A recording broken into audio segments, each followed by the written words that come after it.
ہم پڑھ رہے ہیں وربل موڈ کے متعلق۔ وربل موڈ کی مدد سے پتہ چلتا ہے کسی بھی ورب یعنی ایکشن کے ایٹیٹیوڈ کے متعلق، یعنی کسی بھی عمل کے انداز کے متعلق۔ جیسا کہ اگر کسی شخص کو کسی کام کو کرنے کا حکم دیا جائے، یا پھر کسی خواہش کا اظہار کیا جائے، یا کوئی عام سی بات ایک سادہ سے جملے میں بیان کی جائے، تو یہ بات کرنے کے 3 مختلف انداز ہوں گے۔ تو اس طرح سے یہ بن جاتی ہیں وربل موڈ کی 3 مختلف اقسام۔ پہلی قسم کا نام ہے انڈیکیٹو، دوسری قسم کا نام ہے سبجنکٹیو اور تیسری قسم کا نام ہے امپیریٹیو۔ تو انڈیکیٹو موڈ کے تحت کسی ایسے عمل کے متعلق بات کی جاتی ہے جو کہ ایک حقیقت ہو، یعنی ایک فیکٹ ہو۔ مثال کے طور پر ان جملوں کو دیکھتے ہیں۔ سارا از ڈرنکنگ ٹی، یعنی سارا چائے پی رہی ہے۔ سارا ڈرنکس ٹی، یعنی سارا چائے پیتی ہے۔ سارا ڈرانک ٹی، یعنی سارا نے چائے پی تھی۔ تو ان تینوں جملوں کا جو موڈ ہے وہ انڈیکیٹو ہے، یعنی اس میں انڈیکیٹ کیا جا رہا ہے کسی کے متعلق کہ وہ کیا کرتا ہے یا اس نے کیا کیا۔ اسے ہم سمپل سٹیٹمنٹ بھی کہہ سکتے ہیں، یعنی یہ ایک خبر یا اطلاع ہے۔ تو اس طرح سے انڈیکیٹو موڈ کے بارے میں کہا جا سکتا ہے the indicative mood is used for factual statements, یعنی کسی حقیقی بیان کو بتانے کے لیے انڈیکیٹو موڈ کا استعمال کیا جاتا ہے۔ یعنی جب کوئی ایسی بات بتائی جا رہی ہو جو ایک حقیقت ہو تو ہم کہیں گے کہ اس کا موڈ انڈیکیٹو ہے، یا پھر اس قسم کے جملے کے اندر استعمال ہونے والے ورب کا ایٹیٹیوڈ کیا ہے، انڈیکیٹو ہے۔ تو اب سمجھنے کی کوشش کرتے ہیں کہ سبجنکٹیو موڈ کیا ہوتا ہے۔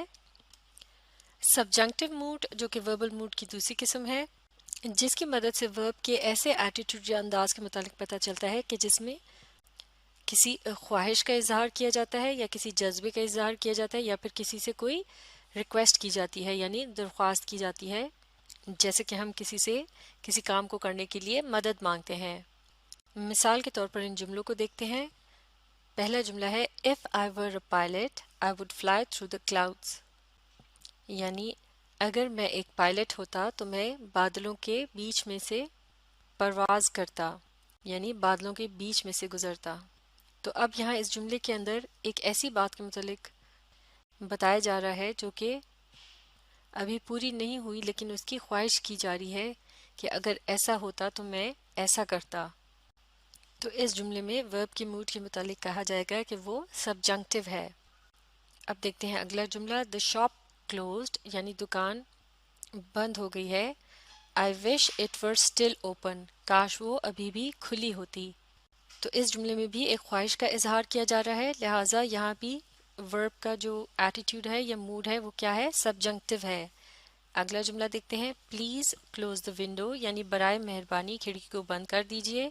اب یہاں کسی سے کسی کام کو کرنے کی ریکویسٹ کی جا رہی ہے یا پھر التجا کی جا رہی ہے، لہٰذا اس جملے کے ایٹیٹیوڈ یا موڈ کے متعلق بھی کہا جائے گا کہ وہ سبجنکٹیو ہے۔ تو سبجنکٹیو موڈ کیا ہوتا ہے؟ The subjunctive mood is for wish, emotions اور میکنگ ریکویسٹ، یعنی سبجنکٹیو موڈ کسی خواہش یا جذبے کے اظہار کے لیے استعمال کیا جاتا ہے، یا پھر کسی سے کسی کام کو کرنے کی ریکویسٹ کرنے کے لیے اسے استعمال کیا جاتا ہے۔ اب سمجھنے کی کوشش کرتے ہیں کہ امپیریٹیو موڈ کیا ہوتا ہے۔ امپیریٹیو موڈ کا استعمال تب کیا جاتا ہے جب کسی کو کسی کام کو کرنے کا حکم دیا جاتا ہے۔ مثال کے طور پر ان جملوں کو دیکھتے ہیں۔ پہلا جملہ ہے گو فنش یور ہوم ورک، یعنی جاؤ اور اپنا ہوم ورک ختم کرو۔ اسی طرح سے دوسرے جملے میں کہا جا رہا ہے، معاف کیجیے گا، دوسرا جملہ ہے یو شوڈ ہینگ یور کوٹ، یعنی تمہیں اپنے کوٹ کو ٹانگ دینا چاہیے۔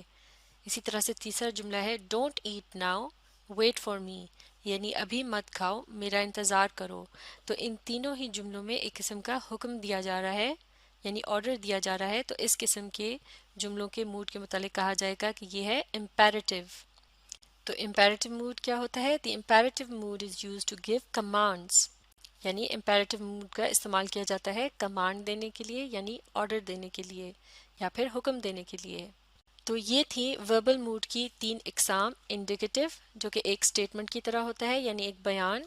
دوسری تھی سبجنکٹیو جس میں کسی خواہش یا پھر کسی التجا کا ذکر ہوتا ہے، اور تیسری قسم تھی امپیریٹو جو کہ ایک کمانڈ یعنی آرڈر کی طرح سے ہوتی ہے۔ تو اب آپ وربل موڈ اور اس کی تینوں اقسام کی پہچان کو اچھی طرح سے سیکھنے کے لیے اس ویڈیو کو ری پلے کیجیے اور اس کے ساتھ ساتھ پڑھنے اور سمجھنے کی کوشش جاری رکھیے۔